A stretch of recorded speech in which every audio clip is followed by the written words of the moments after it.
A young Amish couple lies together in the same bed. Fully clothed, sure, but in the same bed. She is wrapped tightly in a blanket, or maybe there is a wooden board running down the middle of the mattress. They whisper in the dark of her parents' home, hoping nobody walks in. This is called bundling, and here is the part that will blow your mind. This tradition is practiced by the most conservative, most strict Amish communities, the ones who reject electricity and forbid buttons on clothing. Meanwhile, the progressive New Order Amish? They banned bundling back in the 1960s because they thought it was too dangerous. That single contradiction tells you everything about Amish marriage. It is not what you think. It is weirder, more beautiful, and in some cases, way darker than anything Hollywood has ever shown you. Today, we are going through the complete journey. From secret midnight courtships to 14-hour wedding celebrations with hymns written by martyrs in a dungeon, to the harsh reality of what happens when an Amish marriage becomes a prison with no door. And before we go any further, let me drop one number on you. In the year 2000, there were about 178,000 Amish people in North America. Today, there are over 410,000. That is a 131% increase in 25 years, almost entirely from large families, with an 85 to 90% retention rate of their own kids. According to Elizabethtown College's Young Center for Anabaptist and Pietist Studies, this is one of the fastest growing religious populations in America. Marriage is the engine that drives the entire thing. So, how does it actually work? Let us start at the very beginning, because Amish young people definitely do not swipe right. Picture a barn on a Sunday night in Lancaster County, Pennsylvania. Inside, teenage boys and girls sit facing each other at a long wooden table. They are singing hymns, but not the slow, mournful songs from morning church. These are faster, livelier. This is a singing, and it is the primary way Amish teenagers find a future spouse. Here is why this matters. Amish schools typically have only 30 to 35 students, and most of them are siblings and cousins. The dating pool from your own schoolhouse is basically zero. So Sunday night singings draw young people from multiple church districts, giving everyone a chance to actually meet someone they are not related to. The classic first move is offering a girl a buggy ride home after the singing. But, and this is critical, the boy almost never asks her directly. That would be considered forward and lacking humility. Instead, he sends a mutual friend as an intermediary. An Amish wingman, basically. The girl responds through a third person. If she says yes, he shows up with his buggy, and they ride home together through the dark Pennsylvania countryside. This go-between system protects both parties from public rejection. In a community where everyone knows everyone, getting turned down face-to-face would be absolutely brutal. Now here is where things get really secretive. Once a couple starts dating, they keep it hidden. Not just from neighbors and friends, but often from their own parents. In conservative communities, the boy enters the girl's home after midnight when the family is asleep. According to Amish America, a research publication that has documented these practices extensively, even parents may not know who their children are courting. Couples see each other on church weekends at singings and on off weekends for Saturday night visits. Between encounters, they exchange letters. The typical courtship lasts 1 to 2 years. Some New Order Amish fathers specifically discourage relationships lasting longer than 2 years. As one father put it, you do not ask for a date just for a date. You have to have a goal of searching for a lifetime companion. But what about Rumspringa? You have probably heard of it. It is that period where Amish teenagers supposedly go wild, partying, doing drugs, living like regular Americans before deciding whether to come back. Except that is mostly Hollywood nonsense. Rumspringa, which is Pennsylvania Dutch for running around, begins at roughly age 16, and for the vast majority of Amish youth, it simply means joining a youth group and attending social events. Volleyball games, ice skating, picnics. And yes, those Sunday night singings where they meet potential spouses. Some Old Order youth do get driver's licenses, buy cars, or attend parties with alcohol. But according to Ohio's Amish Country Tourism Board and multiple academic studies, most never go that far. The reality is way more boring than the reality shows suggest. New Order. Amish youth operate under a strict hands-off, lips-off dating rule. Their dates happen in living rooms over Bible reading and board games. Not exactly the wild rebellion you see in documentaries. Finding a spouse is explicitly one of Rumspringa's main purposes. When a young man finds the right girl, he settles down, gives up any car he might have bought, returns to Amish dress, gets baptized, and joins the church. And about 85 to 90% of Amish teens ultimately choose to stay. That number has remained remarkably consistent for decades. Now let us get back to bundling. Because I promised to explain this, and it is genuinely one of the strange traditions I have ever researched. Bundling, also called bed courtship, means a couple lies together in the same bed, fully clothed, in the girl's upstairs bedroom. Kissing and embracing, which is called schmunzeling in Pennsylvania Dutch, are considered acceptable, but intercourse is forbidden. Historical safeguards included that wooden bundling board I mentioned, running down the middle of the bed, or the girl sleeping under the covers while the boy lies on top, or one partner being wrapped tightly in a blanket. Here is the paradox that nobody expects. Bundling is practiced by the most conservative Amish groups, the Swartzentruber Amish, the Nebraska Amish. These are communities that reject indoor plumbing and think the old order Amish have become too liberal. Meanwhile, the more progressive New Order Amish explicitly banned bundling in the 1960s. It was actually one of the primary reasons for their split from the old order. They wanted what they called clean courtship. Former Amish author Saloma Miller Furlong called the practice hazardous in her writings. She noted that bed courtship often leads to pregnancy before marriage. The typical remedy is a hasty wedding. But before they can get married, couples who engaged in premarital sex must make a public confession before the entire congregation. So you have got this tradition that exists specifically in the strictest communities, often leads to exactly what it is supposed to prevent, and requires public humiliation to fix. Only in the Amish world does this make sense. All right, let us say the courtship was successful. She said yes. He is ready to settle down. Time for a wedding. And let me tell you, Amish weddings are absolutely wild in the best possible way. First off, these are marathon events. We are talking roughly 14 hours from first hymn to last goodnight. They are held traditionally on Tuesdays or Thursdays, never weekends, and almost always in November or December after the harvest is complete. The practical logic makes sense when you think about it. Setup takes a full day before the wedding. Cleanup takes a full day after. A weekend wedding would push one of those onto the Sabbath. That is not allowed. The entire celebration happens in the bride's family home, which has been repainted, scrubbed, and expanded for months in preparation. But here is the crazy part about the engagement. It is kept totally secret, sometimes for months. The bride quietly tells her parents in July or August so preparations can begin. But the community does not find out until the deacon or bishop publishes the couple at a Sunday service after fall communion.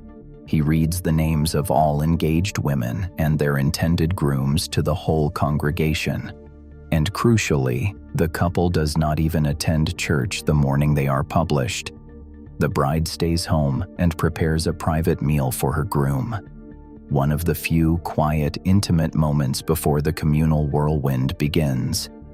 But neighbors might have already guessed. Here is the telltale sign that absolutely delights me: celery. A family planting unusually large quantities of celery in their garden is the classic signal that a wedding is coming. Because celery features in the main dish, it is in the signature side dish, and stalks of celery in mason jars replace flowers as table decorations. If you drive through Amish country and see a family with way too much celery growing, you now know what is happening. If you are finding this fascinating, hit subscribe. I cover hidden communities and untold stories like this every week. Now let us get into the ceremony itself. The wedding opens at 8:30 in the morning with hymns from the Ausbund, and this is where the history gets incredible. The Ausbund is the oldest continuously used hymnal in the world, dating to 1564. Its core songs were written by Anabaptist prisoners in the dungeon of Passau Castle in Bavaria. Many of those prisoners were later martyred for their faith. Their songs of suffering are now sung at every Amish wedding. All singing is a cappella. No instruments are permitted. A song leader sings each opening syllable before the congregation joins. And here is a detail that surprised me. One wedding reception hymn is sung to the tune of the Battle Hymn of the Republic, despite the Amish being strict pacifists who will not serve in any military. The community has decided these melodies transcend their wartime history. During the congregational singing, the bride and groom are taken to a separate room for the abrot. This is private counsel from the bishop and ministers about marriage, duties, and expectations. They return for scripture readings and a long sermon. Then the minister calls them forward for vows. There is no kiss at the altar. The minister takes the couple's hands in his and says simply, "Go forth in the Lord's name. You are now man and wife." That is it. No dramatic first kiss moment. No father giving away the bride. The couple walks through the door together as equals. Now let us talk about what the bride wears, because it is not a white dress. It is never a white dress. The bride wears a new dress in blue, purple, or sometimes green or maroon, with a white cape and apron and a black prayer covering. She makes the dress herself. Swiss Amish brides in Adams County, Indiana, traditionally wear black. And here is the detail that absolutely got me. After the wedding, this dress becomes her Sunday church attire for the rest of her life, and eventually, the dress she is buried in. One garment, worn from wedding day to the grave. The groom wears a black suit fastened with hooks and eyes instead of buttons, and notably, a bow tie. This is the only day in his entire life he will wear a necktie of any kind. After marriage, he begins growing a beard with no mustache. That beard becomes the visible badge of a married Amish man. There are no engagement rings, no wedding rings, no wedding photos. In some communities, rings are baked into the wedding cake as prizes to be found. Married status is communicated visually instead, his beard, her white head covering instead of black. Now let us talk about feeding 600 people on practically nothing. The noon feast centers on roast, a hearty casserole of roasted chicken mixed with buttery bread stuffing and celery, alongside mashed potatoes, creamed celery and sweetened cream sauce, coleslaw, brown butter noodles, pies, and cookies. Feeding 200 to 600 guests across multiple seatings requires absolutely insane logistics. A portable wedding wagon, which is essentially a mobile commercial kitchen, must be reserved after engagement. Designated roast people, typically 4 couples, spend days preparing chickens and stuffing. Unmarried youth serve as table waiters, which is considered an honor in the community. The bride and groom sit at the Eck, which is Pennsylvania Dutch for corner. It is the point where 2 tables meet in a U-shaped arrangement. They receive special food, like steaks and sparkling cider, different from what other guests eat. 3 or 4 married couples serve as Eck tenders throughout the day. During the evening meal, the bride plays matchmaker. She pairs unmarried guests over 16 for assigned seating. This tradition is called going to the table. The total cost is remarkably low. One former Old Order Amish man reported his wedding cost roughly $3,000. That is about 8 to 10% of the average American wedding. There is no venue rental, no caterer, no photographer, no DJ, no florist. The decorations are celery and mason jars. One groom gave hoof-pick favors. And there is no honeymoon. The couple spends their wedding night at the bride's parents' home. They help clean up the next day. Their honeymoon consists of weekend visiting rounds throughout the winter, staying overnight at relatives' homes, sometimes hitting 6 different houses in a single weekend, collecting practical wedding gifts like towels, wheelbarrows, kettles, and canned food. Newlyweds typically live with the bride's parents until spring, then they get their own place. Okay, so far this has been fascinating and honestly pretty charming. The celery signals, the dungeon hymns, the hoof-pick favors. It is all genuinely wonderful. But now we need to talk about what happens after the wedding, because this is where Amish marriage gets complicated, and in some cases, seriously dark. The foundational value governing Amish marriage is Gelassenheit. It is a German word meaning yieldedness or submission to the will of God. Donald Craybill, the leading Amish studies scholar at the Young Center, calls it the core value of Amish society: self-surrender. contentment, humility over individualism. In marriage, this translates to a husband who serves as spiritual and official head of the household, and a wife whose role is defined by Ephesians 5:22. Wives, submit yourselves unto your husbands as unto the Lord. In practice, the dynamics are more complex. According to multiple ethnographic studies, most Amish women actually control the family checkbook. Their names appear on property deeds alongside their husbands. They hold an equal vote in church functions, though they cannot hold church office. As one observer put it, the man may be the head of the household, but she is often the neck. Some Lancaster County women have become business owners who employ their own husbands. The shift away from farming has created considerable sharing of roles. Men help in the garden, women assist in the shop. Amish families average 5 to 7 children. Among Swartzentruber Amish, the average is 9 children per woman. The strictest subsects show marital fertility rates of approximately 11.2 children. For context, the average American family has 1.9 children. Birth control is officially rejected. Children are blessings from God. But the reality diverges quietly from doctrine. Some couples use natural family planning. A Lancaster County driver reported regularly transporting Amish women to clinics for IUDs, sometimes secretly, often with the husband's knowledge. There are no formal punishments for using birth control. Couples face private counsel and quiet disapproval, but excommunication for contraception alone is uncommon. Now here is where things get seriously troubling. Divorce. Divorce is strictly prohibited. Marriage is a lifelong covenant. Pursuing divorce violates both marriage vows and baptismal vows. If someone seeks a legal divorce, they face excommunication and shunning. They must leave the Amish community entirely. But here is the cruelest twist. The faithful spouse who is left behind cannot remarry within the Amish faith, even if they were the innocent party, even if their spouse was abusive, unfaithful, or simply abandoned them. They are effectively sentenced to singlehood for life. Some couples just separate but never officially divorce, living apart while technically remaining married. When a person is shunned, their spouse may continue living with them but cannot have sexual relations with them. Marriage-related offenses that trigger shunning include divorce, marrying outside the faith after baptism, and remarriage after divorce, which is considered even worse than divorce itself. Now let us talk about the structural problem that makes all of this so much worse. Education. Amish children stop formal education at 8th grade. This is not just tradition. It was upheld by the Supreme Court in Wisconsin versus Yoder in 1972. The Amish Heritage Foundation estimates the average Amish adult reads at a 5th grade literacy level. Teachers in Amish schools are themselves unmarried women with 8th grade educations. No science, sex education, health education, or critical thinking skills are taught. This means that women who need to leave face enormous barriers. No driver's license, no government ID in some cases, no work experience outside the community.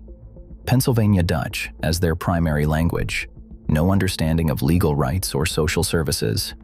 And when abuse happens, the system protects abusers.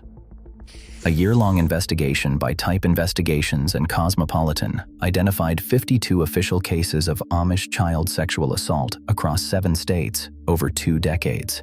The reporters described this as likely the tip of the iceberg. Investigative reporter Sarah McClure found that virtually every Amish victim I spoke to told me they were dissuaded by their family or church leaders from reporting their abuse to police. The Lancaster online series, Silenced by Shame, documented cases where women who called police on abusive husbands were excommunicated. They were told they would not be taken back until they promised to submit to their husband and never call the police again. The mechanism is Amish forgiveness theology. Abusers confess. They undergo approximately 6 weeks of shunning. Then they make a public confession after which everyone, including the victim, must forgive and forget the sin ever happened. Going to police is considered not Christ-like. Perpetrators are described as having morally stumbled or having struggles with lust. As clinical psychologist Jeanette Harder wrote in Psychology Today, the Amish emphasis on forgiveness and the non-prosecution of legal cases allows offenders to continue their harmful behaviors unchecked. Let me tell you about some specific cases. Mary Byler was featured on ABC News 2020.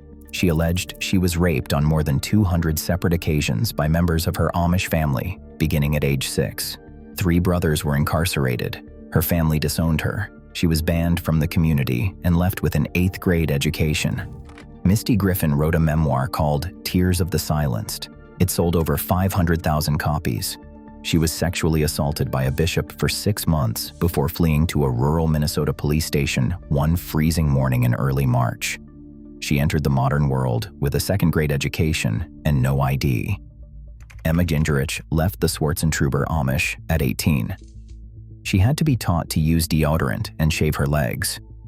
She went on to earn a bachelor's degree and is pursuing an MBA. The Ohio Domestic Violence Network's professional guide for advocates working with Amish victims documents how clothing hides physical abuse, how safe touch is never taught to children, how sexual assault is often viewed as the woman's fault because she did not uphold the marriage bed properly. For LGBTQ Amish individuals, the situation is especially dire. Gay Amish people face a stark choice: suppress their identity, come out and be shunned, or come out, repent, and be forced to marry, raise kids, and live a lie. Thaddeus Schlabach runs LGBTAmish.com, the world's only network for LGBTQ Amish and ex-Amish. A University of Wisconsin survey found the most common theme among LGBTQ ex-Amish was internalized homophobia and repression of identity. Okay, I have just told you a lot of heavy stuff, but the picture is not uniformly bleak. Change is coming, slowly, and from within. Some Amish women are becoming certified mandated reporter trainers. A group called The Sewing Circle, composed of Amish women, published a book called Doorway to Hope. It draws on domestic violence victim stories from Indiana, Ohio, and Pennsylvania. Some bishops do cooperate with law enforcement. The New Order Amish, who split from the Old Order in the 1960s, banned bundling, instituted clean courtship, and eliminated extreme shunning. They demonstrate that reform is possible from within the tradition. The diversity among the 40-plus Old Order affiliations matters enormously. A Schwarzentroober community in rural Ohio and a progressive Lancaster County settlement operate under radically different rules. Painting all Amish with one brush is as inaccurate as ignoring the structural issues entirely. Former Amish author Saloma Miller Furlong, who graduated from Smith College at age 50 after leaving the community, captures this nuance perfectly. She wrote, "These things could not have happened if I had stayed in my Amish tradition. For me, taking this life path was worth the price I had to pay for it." Amish marriage is simultaneously a remarkably efficient social institution and a system with deep structural vulnerabilities. The courtship process, secretive and community-embedded, built around buggy rides and celery gardens, produces unions that sustain one of America's fastest-growing populations. The wedding itself is a masterclass in communal cooperation. 600 people were fed on $3,000. Hymns from a 16th century dungeon, a dress that accompanies a woman from her wedding day to her grave. But the same forces that make the system work, isolation, limited education, submission theology, radical forgiveness, also make it extraordinarily difficult for those trapped in abusive situations to seek help or leave. The most important takeaway is that the problems are not about bad individuals in an otherwise good system. They are about structural features. The absence of education, external accountability, and exit options. These features function as designed in healthy marriages, but they become traps in unhealthy ones. The growing reform movement from within Amish communities suggests that these tensions are increasingly recognized, even if the path to change remains measured in generations rather than years. If you want to see more hidden stories like this, the video on screen right now goes even deeper into communities that outsiders rarely understand. Click it and subscribe for more.